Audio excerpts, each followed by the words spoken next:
JT pour elle, c'est l'heure de suivre votre journal dont voici les titres. Plaidoyer sur l'égalité des sexes en République démocratique du Congo, Oulimata Sarr, directrice régionale de l'ONU Femmes en Afrique de l'Ouest et Centre, est revenue sur les sujets auprès des femmes de la structure Aoulin avec qui elle a échangé durant son séjour en RDC. Hausse des prix des maïs sur les marchés quinois, un sac de semoule qui coûtait 47 000 francs congolais revient actuellement à 57 000 francs congolais. Les vendeuses du marché Gambela en appellent à une solution gouvernementale. Les filles afghanes n'ont plus le droit d'étudier en secondaire. Les écolières ont manifesté pour exprimer leur indignation contre cette décision des talibans qui fait régresser le pays.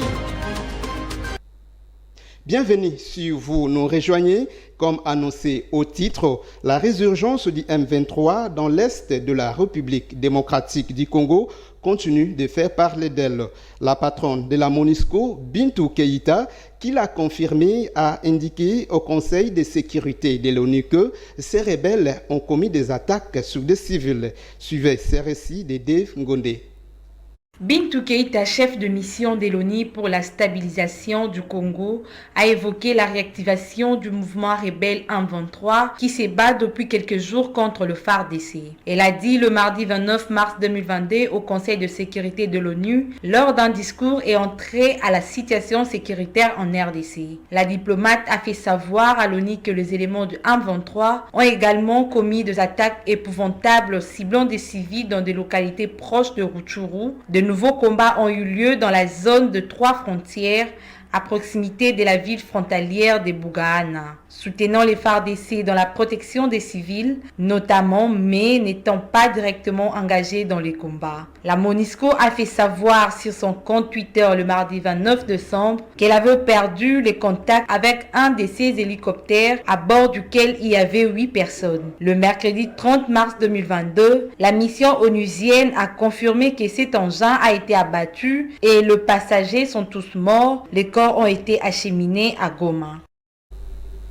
Et puis, plaidoyer sur l'égalité des sexes en République démocratique du Congo, c'est le sujet autour duquel Oulimata Sarr, directrice régionale de l'ONU Femmes Afrique de l'Ouest et Centre, a échangé avec les organisations féminines de la République démocratique du Congo en général et celles de la structure Aoulin en particulier. Grâce Ngoma pour le reportage. Oulimata Sarr, directrice régionale de l'ONU Femmes pour l'Afrique de l'Ouest et du Centre, est en République démocratique du Congo pour une visite officielle destinée à écouter les organisations de femmes et de jeunes dans la perspective d'élaborer un plaidoyer sur les enjeux pour l'égalité de sexe en RDC. Oulimata et les femmes ont échangé autour de la parité homme-femme au sein des institutions de la RDC. L'autonomisation de la femme ou de la jeune fille, ainsi que leur protection en temps de conflit comme en temps de paix, a également été évoquée avec les femmes membres de la structure AOLN RDC. Ça a un coût initial que nous considérons que c'est un investissement. Puisque une fois qu'on l'a fait, nous aspirons tous à un monde plus juste. J'ai lu le plan national stratégique de développement de votre pays. Et dans ce plan PNSD, il y a le capital humain, comme étant un pilier important avec la gouvernance, etc. Et ce capital humain-là, c'est tout. L'émergence du Congo, la vision 2040 ne se fera pas sans les femmes. Cette conférence était animée par Marie-Louise Mwangue, coordinatrice nationale de AOLN RDC. Plusieurs femmes telles que Karine Kankou, Annie Modi ou encore Deborah Nyamungabo ont fait de plaidoyer sur différents sujets qui concernent le problème de la femme congolaise. Grâce à l'ONU Femmes et l'ambassade de Belgique, appelle unis pour un attachement national à la participation accrue des femmes. Nous avons besoin de signataires pour cette déclaration et nous aimerions que vous-même aussi vous soyez parmi ceux qui vont signer. Cet échange a été effectué pour les participantes et la directrice régionale de l'ONU Femmes a pu partager son point de vue sur les thématiques évoquées. Les élections en RDC vues par une journaliste sur le titre du livre de la journaliste Zaina Kere porté sur les fonds baptismaux le mardi dernier. un ouvrage qui retrace les processus électoraux en République démocratique du Congo. Nathan Zimoli nous explique. Les élections en RDC vues par une journaliste. Ce livre écrit par la journaliste Zaina Kerekere a été porté sur les fonds baptismaux le mardi 29 mars 2022. Dans cet ouvrage, baptisé par le rapporteur de la CENI, Patricia Nteya, l'auteur évoque un sujet osé devenu presque tabou en République démocratique du Congo. Dans son mode de présentation, Zaina Kerekere a brossé les différents chapitres de son ouvrage en mettant l'accent sur l'un des chapitres qui intronise l'Église comme cinquième pouvoir en République démocratique du Congo, juste après la presse. Elle a également exhibé les failles des élections en RDC et proposé quelques pistes de solutions. L'auteur a également donné les motivations qui l'ont poussé à écrire sur ces sujets. Pourquoi j'ai écrit ces livres?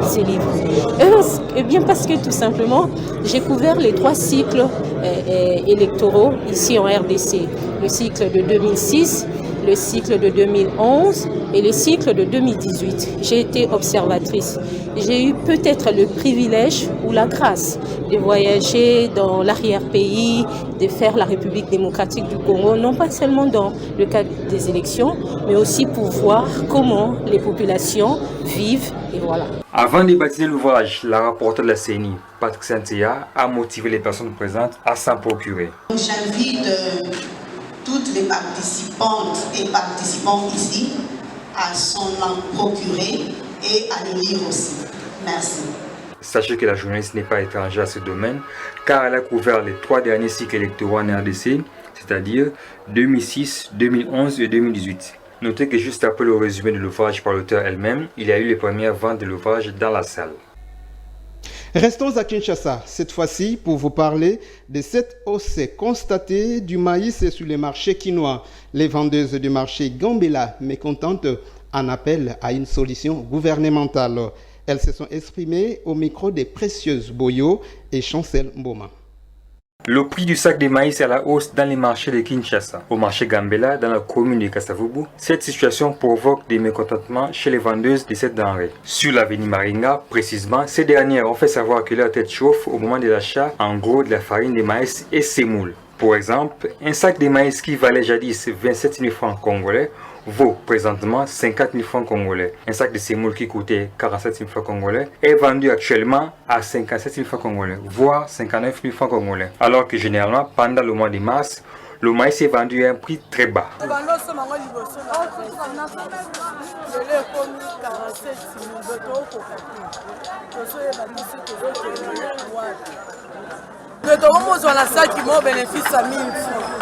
ozo futa daku nga bana batanga balia bade bénéfice à 1000 francs osani ezate pe fonte ezati siko ikola funet semu na nga bisa 3000 asomba semu akolia kuna bana kombele. Par ailleurs, certaines femmes vendeuses ont dénoncé les entreprises étrangères fournisseurs de maïs œuvrant en RDC qui se procurent selon elles 70% du stock dans les dépôts d'achat de maïs, ne leur laissant que 30%. Ces entreprises étrangères les revendent selon leurs propos à un prix très élevé sur le marché. Le gouvernement de la République via le ministère de l'économie est donc appelé à agir. Motion de défiance à l'Assemblée nationale contre le ministre de l'économie Jean-Marie Kalumba. Patricia Maïcha Ishangwa, coordonnatrice des REDIC, estime que les hommes ont tellement échoué à ce ministère et qu'il est temps de les confier à une femme. Suivez Patricia Maïcha dans ses propos recueillis par Jean-Pierre Katenda. Par rapport à la potentialité hydrographique et à la possibilité de faire l'élevage de poissons partout, dans toutes les provinces de notre pays, moi, tout ce que je recommande, que l'État d'abord puisse mettre les hommes qu'il faut à la place qu'il faut, parce qu'apparemment, c'est une question d'incompétence. Les gens sont nommés par-ci, par-là, mais ils ne savent pas quoi faire. Ça, c'est la première chose. La deuxième chose, qu'il y ait de grands managers, des gens qui ont une capacité managériale de mobiliser des ressources et les injecter dans les projets tels que prévus. Et que nos dirigeants, ceux qui dirigent la chose publique, puissent vraiment nous éviter les détournements. Qu'ils puissent nous éviter les détournements parce qu'il y a possibilité de consommer les produits de pêche congolais. C'est possible. La pêche de la cueillette et on peut faire aussi l'élevage des poissons. La RDC, nous pouvons produire des poissons localement parce que nous en avons. Parce qu'on doit se dire la vérité, ce n'est plus le moment de se voiler la face. Nos amis, hommes, maris, frères, et fils. Oui, nous travaillons avec eux comme partenaires, mais sur le plan expertise, sur le plan politique, sur le plan gestion de la chose publique, ils s'y sont mis au travail avant les femmes. Mais aujourd'hui, avec le dynamisme des femmes, nous comprenons qu'ils nous ont montré leurs limites. Ils ne peuvent que s'arrêter, accepter quand même qu'ils ont échoué jusqu'à ce niveau, qu'ils laissent les choses aux commandes entre les mains des femmes et essayer de voir ce que les femmes vont faire. Et pour ne pas aller trop loin, l'exemple, ne pas chercher, parce que ça ne vient même pas de moi, même si Alingeti de l'IGF l'a dit, jusque-là, sur sa liste, il n'y a pas un nom d'une femme parmi les détourneurs. Donc les femmes peuvent quand même protéger les finances du pays. Clôture du mois de mars, mois dédié à la femme, Angela Mbambidi de l'ONG Solfé, entendu Solution Femmes Endométriose, a sensibilisé les femmes de la commune d'Engaba le mardi 28 mars sur les renforcements de leurs capacités sur l'endométriose, le cancer de l'utérus, mais aussi sur la ménopause. Regardez. L'ONG Solfé, en partenariat avec la Fondation Professeur Marie Nyangé, se veulent être des ambassadeurs assidus dans cette lutte contre l'endométriose. Ils ont formé et informé les femmes de l'église Sebeko Ngaba sur l'endométriose. Les causes, les liens entre les trois pathologies, à savoir l'endométriose, le cancer de l'utérus et la ménopause, nous dit Angela Mbambidi, initiatrice de l'ONG Solfé. Sebeko Ngaba, c'est une structure partenaire appuyée par la Fondation Professeur Marie Nyangé.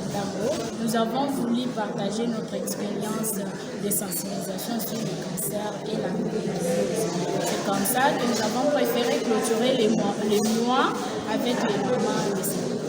Chaque pathologie peut être traitée d'une façon séparée, mais comme nous sommes tous des femmes, la femme est censée, si elle ne fait pas l'endométriose, c'est qu'elle peut faire le cancer de l'utérus. Si elle ne fait pas le cancer de l'utérus, vouloir ou pas, elle doit passer par la phase de la ménopause. Réagissant à la fin de ces enseignements, deux femmes de l'église Sebeko, la présidente Souka Jeanne et Sophie Mbongo, ont vivement remercié l'ONG Solfé pour les avoir aidés à découvrir certaines maladies qui rongent les femmes.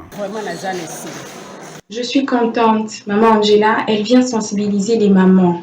Mais ici, elle m'a révélé des choses, comme le cas de cancer et cette maladie qui est dans la matrice, qu'on appelle cancer en miniature. Ce sont des choses qu'on ignorait. Je dis aux mamans, si tu es en difficulté, cherchez à rencontrer des gens qui peuvent vous donner des enseignements pour avoir le salut. À tout moment, quand il y a des difficultés, mettez-vous debout pour que Dieu vous sauve à travers ses serviteurs. Pendant les échanges, le médecin Christian Kamalanda a répondu à diverses questions des femmes. Les souhaits pour la plupart d'entre elles est que des séances pareilles soient continuelles car elles éduquent et développent l'humain. À l'international, les écolières afghanes ont manifesté contre le non-accès de la jeune fille à l'école, une décision prise par les talibans qui mènent des mains de maître le pays depuis qu'ils ont accédé au pouvoir. Dave Ngonde pour les détails.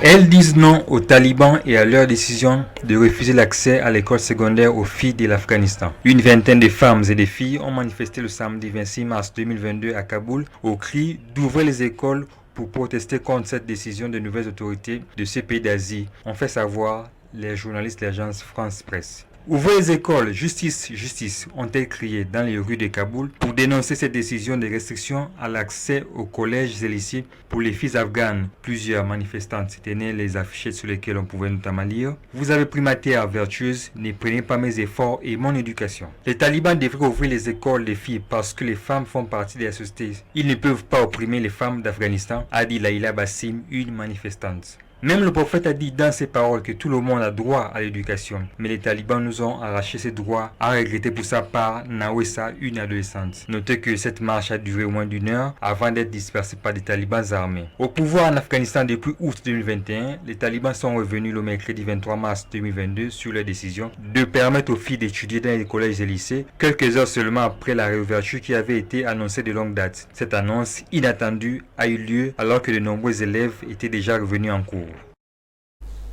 En sport, d'abord, cette information, l'ASBEL, la dynamique des femmes sportives, dirigée par Nancy Tchaba, a, au cours d'une matinée sportive, organisé le dimanche 27 mars, appelé plusieurs disciplines sportives, a laissé la jeune fille exprimer librement ses performances sportives. Nathan Diamoueté était présent pour les comptes de JT pour elle. En vue de conscientiser les femmes à la pratique du sport et clôturer le mois dédié aux droits de la femme, l'ASBEL dynamique de femmes sportives dirigée par Nancy Tchaba a organisé le dimanche 27 mars 2022 à la place des évolués de Kinshasa une matinée sportive sous les thèmes Battez l'Anzoto, un événement qui a rassemblé plusieurs femmes et jeunes filles pratiquant divers sports, notamment le karaté, le judo, la boxe, le roller, le basketball et autres. Ces dernières ont défilé sur les tatamis avec des démonstrations incroyables devant de nombreux invités, notamment des ONG et partenaires, mais également des champions des différents tournois sportifs qui ont rehaussé de leur présence à cette activité. Sentiment de joie pour les sportives présentes de démontrer ce qu'elles savent faire, Fidéline Kala, la maître en judo, s'est montrée joyeuse de prester à ces grands événements. Pour moi, c'est un moment précieux de participer ici. C'est vraiment une journée très spéciale pour nous et surtout c'est pour le mois de la femme. C'est pour cela que nous sommes venus faire ici la priorité du mois de la femme. Nous sommes des sportifs, mais il y a beaucoup de disciplines qui ont participé là, mais moi je fais le judo. Donc côté féminin, j'ai voulu faire la priorité de mon sport. Le sport étant une discipline et un milieu éducatif, la présidente de la dynamique des femmes sportives en RDC, Nancy Tchaba, a invité les parents à encourager leurs enfants qui aiment pratiquer le sport et à relever l'apport du sport féminin dans la société congolaise. Je dirais aux parents, empêcher les enfants de faire le sport, c'est les engloutir encore. Il y a des enfants qui ont... C'est parce qu'aussi il n'y a plus des activités parascolaires dans nos écoles aujourd'hui, parce que moi qui vous parle là, je suis un grand témoignage. Orpheline de le bas âge, c'est grâce au sport. Le sport, pas seulement le sport parce que je le pratique, mais c'est grâce au sport.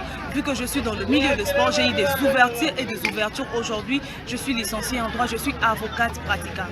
Donc c'est-à-dire que le sport a un apport très important sur la personne, chacune de nous. Signalons que l'ASBEL dynamique de femmes sportives regorge plusieurs sports en son sein pour la gente féminine dans le but de changer les préjugés sur les sportives en RDC car ces derniers sont très souvent marginalisés, font face aux injustices, aux violences et tant d'autres difficultés.